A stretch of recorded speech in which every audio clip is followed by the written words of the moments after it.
నమస్తే, welcome to reality check. ప్రస్తుతం మనతో పాటు ఉన్నారు సీనియర్ జర్నలిస్ట్ కృష్ణాంజనేయులు గారు. సార్ నమస్తే అండి. నమస్తే అండి. సార్, ప్రస్తుతం ఏపీలో ఉన్న పరిస్థితులు చూస్తుంటుంటే జగన్మోహన్ రెడ్డి గారి పర్యటనకి సంబంధించి ఎక్కడికి వెళ్ళినా ఆంక్షలు పెట్టడం, నిన్న నెల్లూరు పర్యటన కూడా అట్లానే ఆంక్షలు పెట్టడం చూసేసరికి ప్రతిపక్ష నేతకు ఇన్ని ఆంక్షలు ఎందుకు అనేది ఒక వర్గం వారు తీవ్రంగా చర్చించుకుంటున్నారు. మీరేం చెప్తారు ఈ ఆంక్షల పట్ల? జగన్మోహన్ రెడ్డి ఆయన ప్రతిపక్ష నాయకుడు అయిన తర్వాత ఈ 13 నెలల కాలంలో ఒక 10 పర్యటనల పైగా చేశాడు. అన్నీ కూడా జైలు యాత్రలే. వైఎస్ఆర్ కాంగ్రెస్ పార్టీకి సంబంధించి నేరారోపణలు ఎదుర్కొనే వాళ్ళు, జైలుకి వెళ్ళిన వాళ్ళు, ఆ జైలుకి వెళ్ళి పరామర్శించడం, ఆ నాయకుల్ని వెళ్ళి పరామర్శించడం, ఇవి చేశాడు. ఇప్పుడు వరకు జరిగినటువంటి ఆయన పర్యటనలలో ముఖ్యమైనటువంటి ప్రజలకు ఉపయోగపడే మూడు. ఒకటి, గుంటూరు మిర్చి రైతులకు సంబంధించినటువంటి వాళ్ళ పరామర్శించడం, వాళ్ళ సమస్యలు తెలుసుకోవడం. ప్రకాశం జిల్లా పొగాకు రైతులు, అదే విధంగా చిత్తూరు జిల్లాకు సంబంధించినటువంటి మామిడి రైతులు, ఈ 3 ప్రజలకు ఉపయోగపడేటువంటి సమస్యల మీద జగన్మోహన్ రెడ్డి వెళ్ళాడు. మిగతా అన్ని కూడా కేవలం రాజకీయ పరమైనటువంటి పర్యటనలు తప్ప, వాళ్ళు వైఎస్ఆర్ కాంగ్రెస్ పార్టీ నాయకులు అధికారం ఉన్నప్పుడు ఏ విధంగా అయితే అవినీతి, అక్రమాలు, కుంభకోణాలు చేసి జైలుకి వెళ్ళి అప్రజాస్వామికమైన చర్యలకు పాల్పడి జైలుకి వెళ్ళారో వాళ్ళను పరామర్శించడానికి మాత్రమే జగన్మోహన్ రెడ్డి వెళ్ళారు. ఎక్కడా కూడా జగన్మోహన్ రెడ్డి పర్యటనని ప్రభుత్వం అయితే మేము పర్మిషన్ ఇవ్వము అని చెప్పలేదు. పర్మిషన్లు అన్ని చోట్ల పర్మిషన్లు ఇచ్చారు జగన్మోహన్ రెడ్డి. ఎలాంటి పర్మిషన్లు అడ్డుకున్నటువంటి పరిస్థితి కూడా లేదు. ఇప్పుడు ఎలాంటి పర్మిషన్స్ ఇవ్వడాన్ని చెప్తారు? కూడిన పర్మిషన్స్. ఇప్పుడు ప్రతిపక్ష నేతగా ఉండి మాజీ ముఖ్యమంత్రిగా ఉన్న జగన్మోహన్ రెడ్డి గారు కలవడానికి ఎవరైనా వెళ్తున్నప్పుడు హెలిప్యాడ్స్ దగ్గరికి 2 ఉండాలి, 3 ఉండాలి, 10 మందే ఉండాలి. ఎక్కడైనా ఒక ర్యాలీగా వెళుతున్నప్పుడు, సభ కూడా కాదు, సభకైతే ఎంతమంది వస్తారో ఒక అవగాహన ఉండొచ్చు మనకి, బట్ ర్యాలీగా వెళ్తున్నప్పుడు ఎవరు ఎంతమంది వస్తారో కూడా తెలియని పరిస్థితుల్లో ఇక్కడికి ఎంతమందే రావాలి. ఇటువంటి ఆంక్షలు పెట్టడాన్ని ఎలా చూడాలంటారు? ఆ ప్లేస్లో జగన్మోహన్ రెడ్డి గారే కదా, ఇంకే నేత ఉన్నా సరే. జగన్మోహన్ రెడ్డి ప్రతిపక్ష నాయకుడుగా జనంలోకి వెళ్ళొచ్చు, ఎవరినైనా పరామర్శించవచ్చు, ఎక్కడికైనా వెళ్ళొచ్చు, ఎవరికి అభ్యంతరం లేదు. గవర్నమెంట్ కూడా అభ్యంతరం ఉండాల్సినటువంటి అవసరం కూడా లేదు. మీరు ఒక అంశాన్ని గమనించండి. రాప్తాడికి వెళ్ళాడు జగన్మోహన్ రెడ్డి, హెలికాప్టర్ వేసుకొని వెళ్ళాడు. హెలికాప్టర్ వేసుకొని వెళ్ళిన తర్వాత మొత్తం వాళ్ళ కార్యకర్తలందరూ హెలిప్యాడ్ దగ్గరకు వచ్చారు.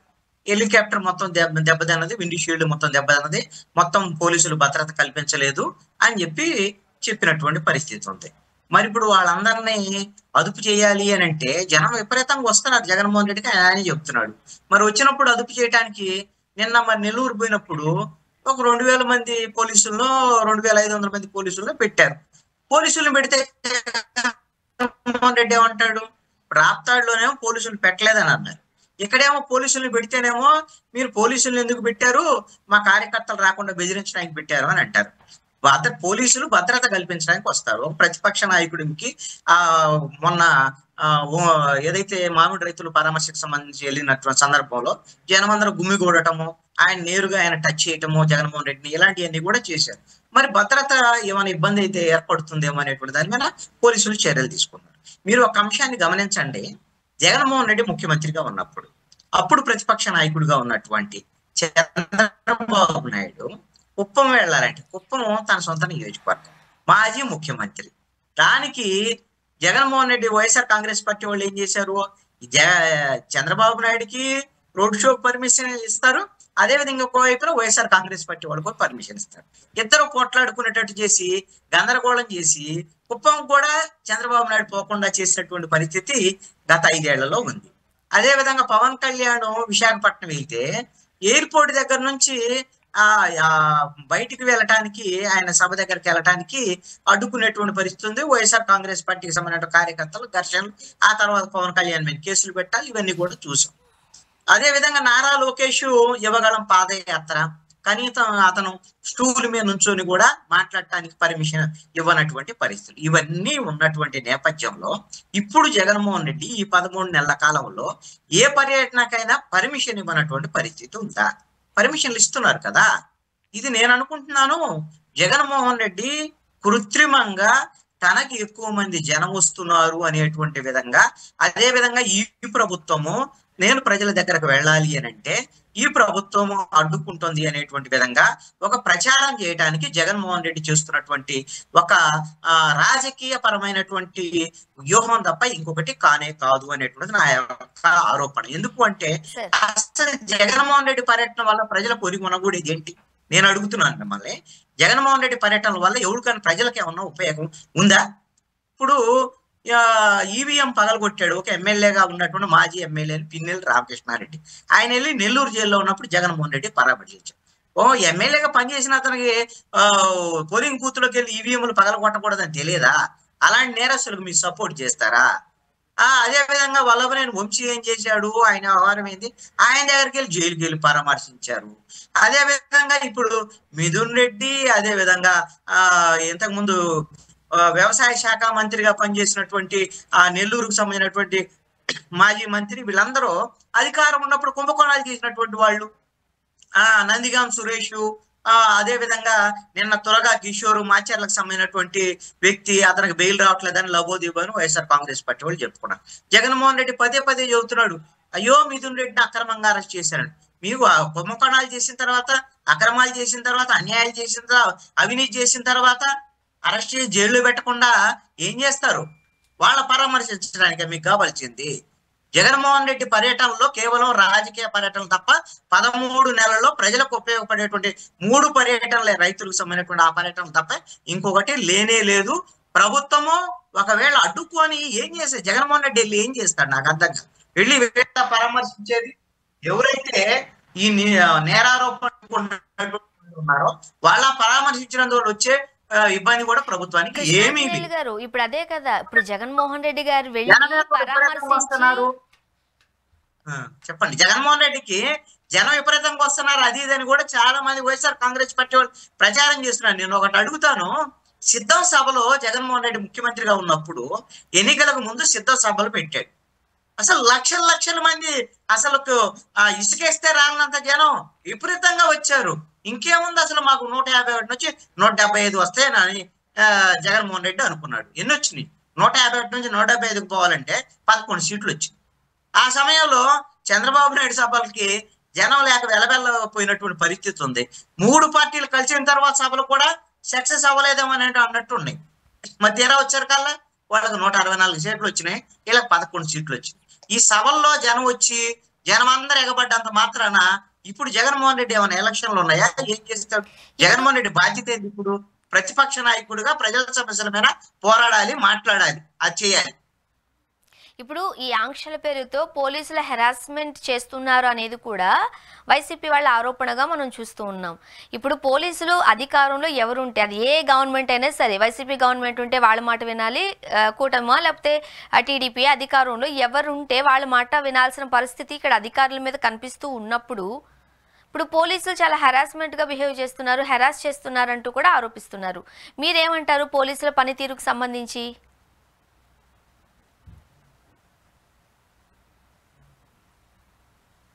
ఏ ప్రభుత్వం ఉన్నా మీరు చెప్పినట్లుగా, లేకపోతే వైఎస్ఆర్ కాంగ్రెస్ పార్టీ చెప్పినట్టుగా, వైసీపీ ఉన్నప్పుడు వైసీపీకి అనుకూలంగా పనిచేసేటువంటి పోలీసులు కొంతమంది ఉంటారు, కొంతమంది నిజాయితీగా పనిచేసే పోలీసులు ఉంటారు. అలాగని పోలీస్ శాఖ అంతా కూడా అచ్చము రాజకీయాలకు ఎవరు అధికారంలో ఉంటే వాళ్ళ కోసమే పనిచేసేటువంటి విధంగా ఉంటే లా అండ్ ఆర్డర్ అయితే ఈ విధంగా అయితే ఉండేదానికి అవకాశం లేదు. ఇప్పుడు తెలుగుదేశము, కూటమి ప్రభుత్వము ఎవరైతే ఉన్నారో వీళ్లకు అనుకూలంగా పనిచేసేటువంటి పోలీసులు కూడా ఉండొచ్చు. నేను ఒక డిఫరెన్స్ చెప్పాను.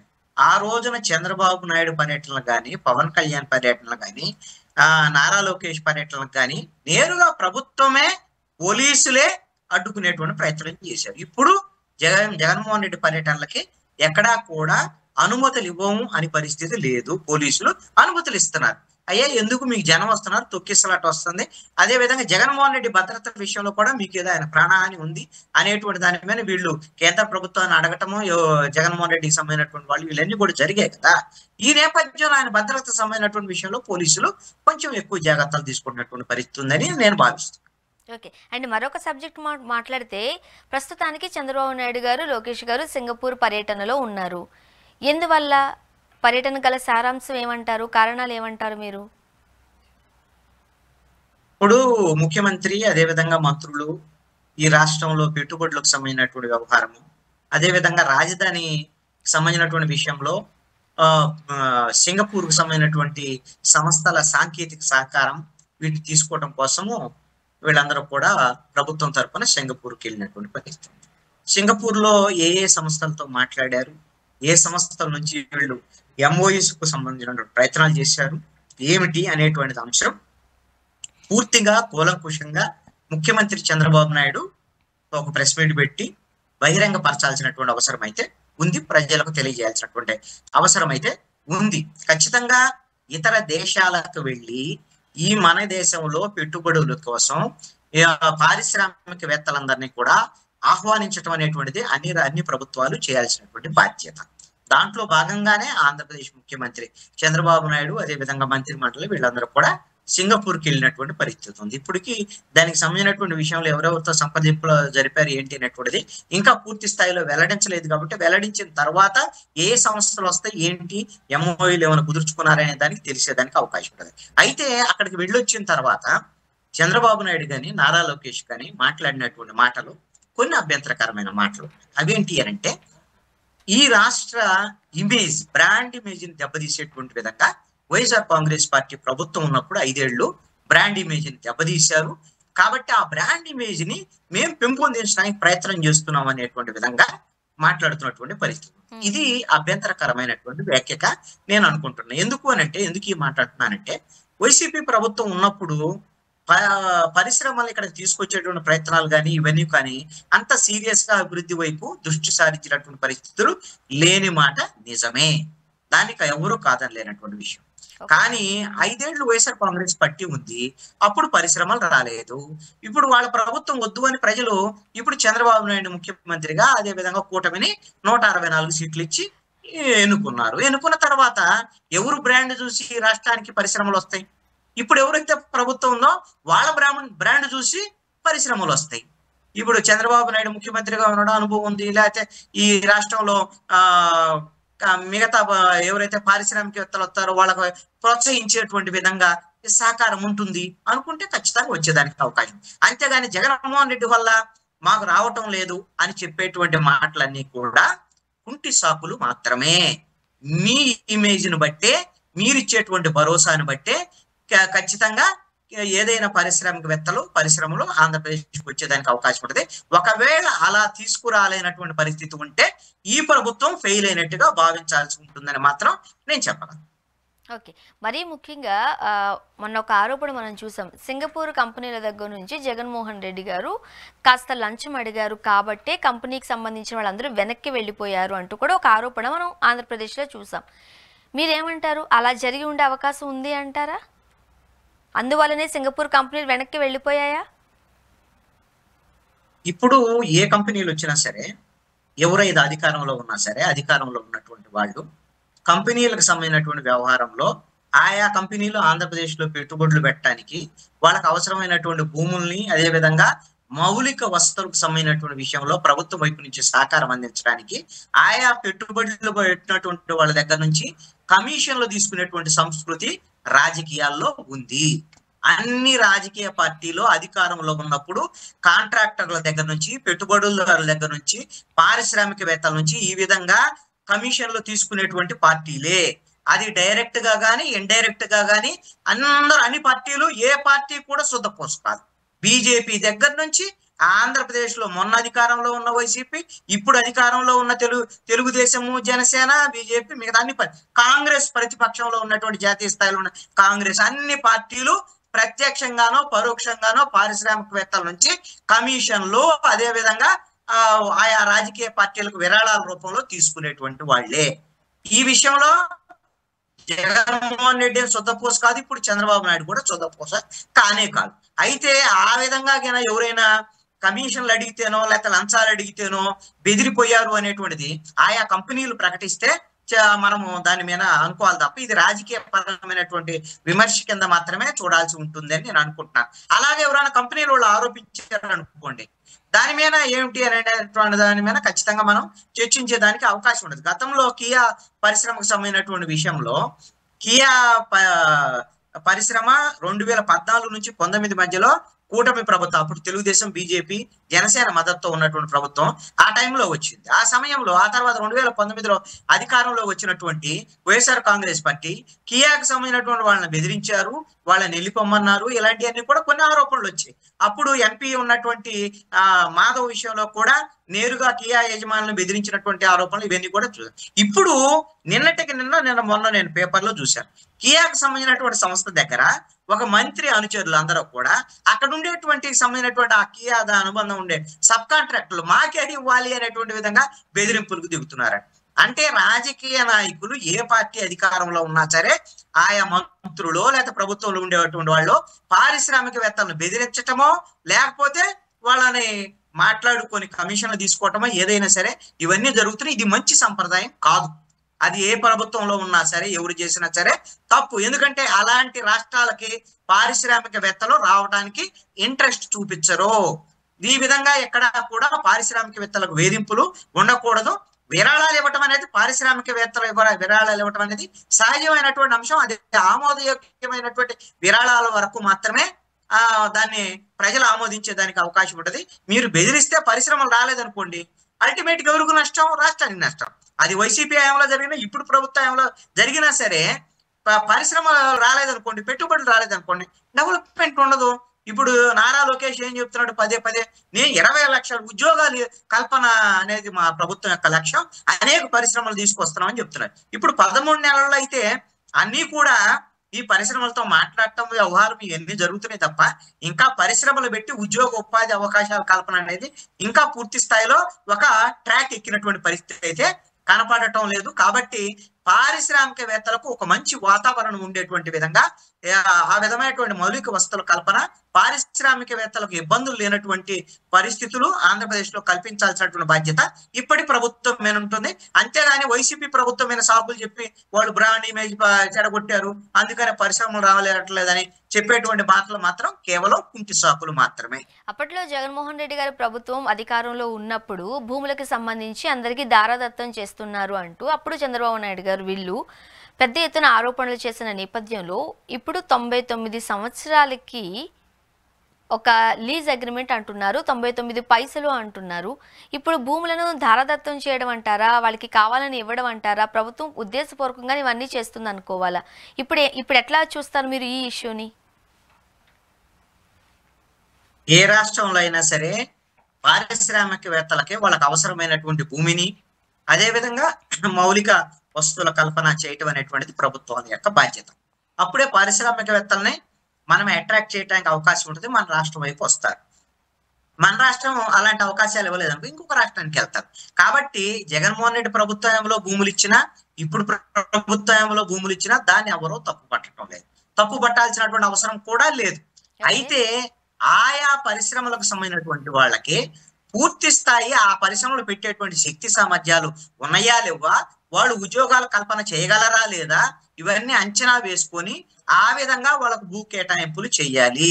వర్షా వంటి కంపెనీలు అనేటువంటి దాని మీద వాళ్ళు కేవలం 100 కోట్ల రూపాయలు పెట్టుబడి చూపించేసి మాకు ఎకరాలు భూములు తీసుకుంటామని అంటే అవి బినామీ కంపెనీలకు సంబంధించినటువంటి అనేటువంటి ఆరోపణలు వస్తున్నటువంటి మాట వాస్తవం.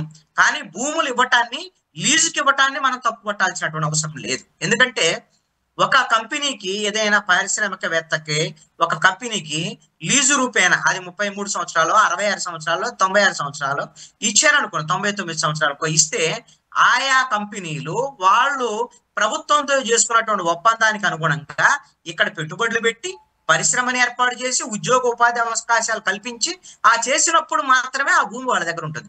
లేదు అనుకోండి, ఆ విధంగా వాళ్ళు ఒప్పందాల ప్రకారంగా నడుచుకోలేదు అనుకోండి, పరిశ్రమ పెట్టలేదు అనుకోండి, ఆ విధంగా లీజుకి ఇచ్చినటువంటి భూమి తిరిగి వెనక్కి తీసుకునేటువంటి అధికారం ప్రభుత్వానికి ఉంటుంది.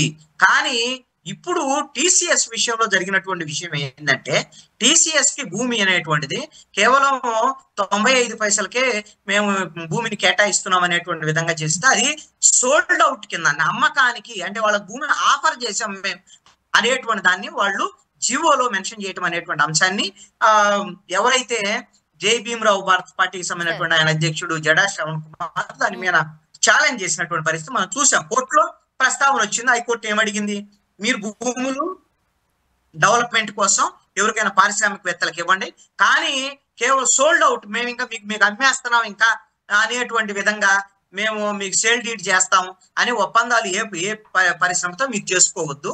మీరు లీజ్కి ఇవ్వండి, లీజ్కి ఇవ్వండి అంతే తప్ప. ఎందుకంటే వన్స్ ఒకసారి సేల్ డీడ్ చేసిన తర్వాత వాళ్ళు ఇచ్చినటువంటి ఎంఓయూకి అనుగుణంగా గిన నిబంధనలకు అనుగుణంగా పెట్టుబడి పెట్టకపోయినా, లేకపోతే వాళ్ళు ఉద్యోగాల కల్పన చేయకపోయినా ఆ భూమిని తిరిగి తీసుకునేటువంటి అధికారము అమ్మిన తర్వాత ప్రభుత్వానికి కూడా ఉండదు, సోల్డ్ అవుట్ చేసిన తర్వాత.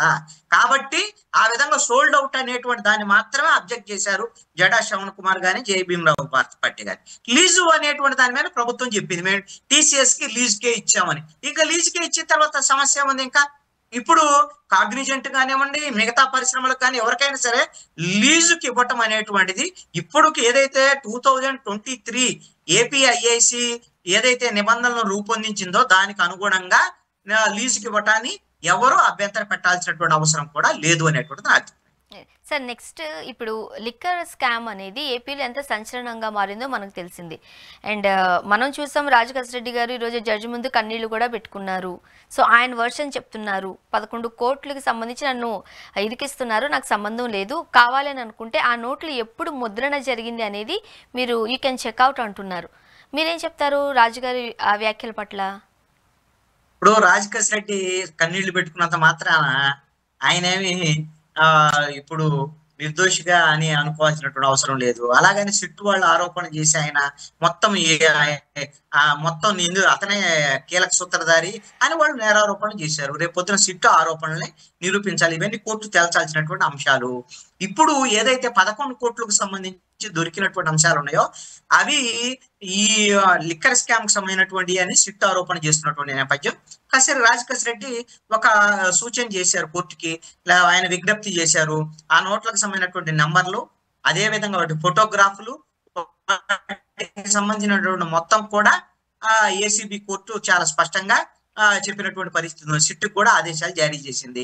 వాటిని ప్రిజర్వ్ చేయండి, అసలు ఆ డబ్బులు ఎక్కడి నుంచి వచ్చినాయి, ఎవరి ఏంటి అనేది సిట్టు తేల్చాలి. తేల్చిన తర్వాత సిట్టు నేరారోపణలకు అనుగుణంగా అవి ఖచ్చితంగా ఈ మద్యం కుంభకోణానికి సంబంధించినటువంటి డబ్బులా, ఆ డబ్బులు అయితే ఎవరి దగ్గర నుంచి ఎవరి దగ్గరకు వచ్చాయి అనేటువంటి ఆయన ఆధారాలన్నింటినీ కూడా డాక్యుమెంటరీ ఎవిడెన్సెస్ అన్ని కూడా సిట్టు కోర్టు ముందు ఉంచాల్సినటువంటి బాధ్యత అయితే ఉంది. ఎవరైనా సరే ఆయనకి బెయిల్ రాలేదనో, లేకపోతే తన జైల్లో పెట్టారనో, తన మీద అనేక నేరారోపణలు చేస్తున్నారనో బాధపడితే బాధపడి ఉండొచ్చు. అవన్నీ కూడా కేవలం కన్నీళ్లు పెట్టుకుంటే దానివల్ల పరిష్కారాలు కావు. ఏవైనా సరే జడ్జి అక్కడ ఉండేటువంటి కోర్టు వీళ్ళకి సంబంధించినటువంటి బెయిల్ విషయాలు కానీ మిగతా విషయాలు కానీ చట్టబద్ధంగా ఏ విధంగా జడ్జి స్పందించాలో అలాగనే స్పందించేటువంటి అవకాశం ఉంటుంది. సార్ మరొక అంశం, ఈ బనకచెర్ల ప్రాజెక్టుకి సంబంధించి ఇప్పుడు కాళేశ్వరం ప్రాజెక్టు కూడా మిగులు జలాలకు సంబంధించింది. దానికి లేని అడ్డు ఇప్పుడు బనకచెర్లకి ఎందుకు చెబుతున్నారు? ఈ విధంగా కనుక బిహేవ్ చేయడం అన్నది ప్రాంతాల మధ్య విద్వేషాలు రెచ్చగొట్టే ప్రయత్నమే అంటూ లోకేష్ గారు చాలా గట్టిగా మాట్లాడడం జరిగింది. మీరేమంటారు బనకచెర్ల ప్రాజెక్టుకి సంబంధించి ఇరు తెలుగు రాష్ట్రాల మధ్య జరుగుతున్న ఈ చిన్న వివాదానికి? ఇక్కడ రెండు తెలుగు రాష్ట్రాల మధ్య ఇప్పుడు బనకచెర్లకు సంబంధించినటువంటి ఒక వివాదము, అదే విధంగా ఇద్దరు ముఖ్యమంత్రులకు సంబంధించినటువంటి సమావేశం కేంద్ర జలవనరుల శాఖ ఆధ్వర్యంలో మొన్న ఢిల్లీలో కూడా ఒక మీటింగ్ జరిగింది. ఇప్పుడు నేను దీని పూర్వపరాల్లోకి వెళ్తే ఒక అంశాన్ని నేను ప్రస్తావన చేయదలుచుకున్నాను. అసలు బనకచెర్ల అనేటువంటిది ఇప్పటి వరకు అయితే అది ఒక ప్రపోజ్డ్ ప్రాజెక్ట్, ఇంకా డిపిఆర్ రెడీ అవ్వలేదు. ఆంధ్రప్రదేశ్ ప్రభుత్వం కేంద్ర ప్రభుత్వానికి దానికి సంబంధించినటువంటి డిపిఆర్ ఇవ్వలేదు. అసలు దీనికి సంబంధించినటువంటి వ్యవహారము భవిష్యత్తులో ఇది ఆచరణ రూపంలోకి వచ్చిద్దో రాదో కూడా తెలియనటువంటి పరిస్థితి ఉంది. కానీ ఈ ప్రభుత్వము ఇప్పుడు బనకచెర్ల అనేటువంటి అంశాన్ని ఈ కూటమి ప్రభుత్వం ముందుకు తీసుకొచ్చింది ఆఫ్టర్ ఎలక్షన్స్. ఇది గోదావరి జలాల్ని కృష్ణా నదిలో కలిపి కృష్ణా నది నుంచి ఇక్కడ నుంచి లిఫ్ట్ ద్వారాగా నెల్లూరు వరకు తీసుకెళ్లాలి అనేటువంటిది ఇది ఒక ప్రాజెక్ట్. ఈ ప్రాజెక్టు ఆచరణ రూపం దాల్చడం చాలా కష్టమైనటువంటి వ్యవహారం. దీని మీద ఉన్నటువంటి విమర్శలు కూడా ఏమిటి అని అంటే ఇది కేవలము కాంట్రాక్టర్ల కోసం, కాంట్రాక్టర్ల డబ్బులు కట్టబెట్టడం కోసం ఈ బనకచెర్ల అనేటువంటి ప్రాజెక్ట్ ని ఆంధ్రప్రదేశ్ లో కూటమి ప్రభుత్వము రూపకల్పన చేస్తోంది అనేటువంటి విమర్శలు కూడా బలంగా ఉన్నటువంటి పరిస్థితి ఉంది. నేనేమంటాను అంటే మీరు 14లో అధికారంలోకి వచ్చిన తర్వాత ఆ రోజున రాష్ట్రం విడిపోయిన తర్వాత ప్రత్యేక హోదా విభజన హామీలు రానటువంటి పరిస్థితుల్లో జాతీయ ప్రాజెక్టుగా ప్రకటించినటువంటి పోలవరం ప్రాజెక్టుని 2019 వరకు పూర్తి చేసుకోలేకపోయారు. ఇదే చంద్రబాబు నాయుడు ముఖ్యమంత్రిగా ఉన్నాయి. 2019 నుంచి 24 వరకు జగన్మోహన్ రెడ్డి కూడా పూర్తి చేయలేదు. ఇప్పుడు చంద్రబాబు నాయుడు మళ్ళీ అధికారంలోకి వచ్చాడు కదా, ఇప్పుడు మీ పని ఏంటి? ఇప్పుడు మనకు అత్యవసరంగా ఉన్నటువంటి బహుళార్థ సాధక ప్రాజెక్టుగా ఉన్నటువంటి పోలవరం ప్రాజెక్టును అత్యవసరంగా పూర్తి చేయాల్సినటువంటి బాధ్యత ఆంధ్రప్రదేశ్ ప్రభుత్వమే ఉంది. ఇప్పుడు దానికి జాతీయ ప్రాజెక్టుగా కేంద్రం కూడా నిధులు ఇస్తుంది. కానీ చంద్రబాబు నాయుడు గతంలో 14 నుంచి 19 వరకు అధికారంలో ఉన్నప్పుడు ప్రతి సోమవారం పోలవరం అన్నాడు. ఇప్పుడు ఎందుకు పోలవరానికి సంబంధించినటువంటి ఎందుకు దాని పనుల విషయంలో చంద్రబాబు నాయుడు ప్రత్యేకమైన శ్రద్ధ వహించడం లేదు? డయాఫ్రామ్ వాల్ నిర్మాణం ఎందుకనేటువంటిది ఇప్పుడు ఆలస్యం అవుతున్నటువంటి పరిస్థితి ఉంది. కేంద్ర ప్రభుత్వం నుంచి నిధులు ఇస్తుందిగా. ఇంతకు ముందు మనము ఏదైనా నిధులు ఖర్చు చేస్తే దాన్ని రియంబర్స్ చేసేవాళ్ళు. కానీ ఇప్పుడు కూటమి ప్రభుత్వం 2024లో అధికారంలోకి వచ్చిన తర్వాత మాకు పోలవరం ప్రాజెక్టుకి రియంబర్స్ చేయటం కాదు, ముందే ఇవ్వండి నిధులంటే కూడా ముందుగా నిధులు ఇవ్వడానికి కూడా కేంద్ర ప్రభుత్వం ఒప్పుకున్నటువంటి పరిస్థితి. కానీ చంద్రబాబు నాయుడు ఈ రోజున పోలవరం సంగతి పక్కన పెట్టేసి బనకచెర్ల అనేటువంటి జపం అందుకున్నాడు. అంటే ఎందుకయ్యా అంటే పోలవరం ప్రాజెక్టుకు సంబంధించినటువంటి ఏ పనులు జరిగినా దానికి కేంద్ర ప్రభుత్వం కేటాయించేటువంటి నిధులు దానికి మాత్రమే ఖర్చు చేయాలి, నువ్వు వేరే దానికి డైవర్ట్ చేయడానికి వీల్లేదని చంద్రబాబు నాయుడికి కేంద్ర ప్రభుత్వం కండిషన్ పెట్టింది. కాబట్టి వచ్చిన డబ్బులన్నీ పోలవరం ఖర్చు చేస్తే కమిషన్ మాత్రమే వస్తాయి.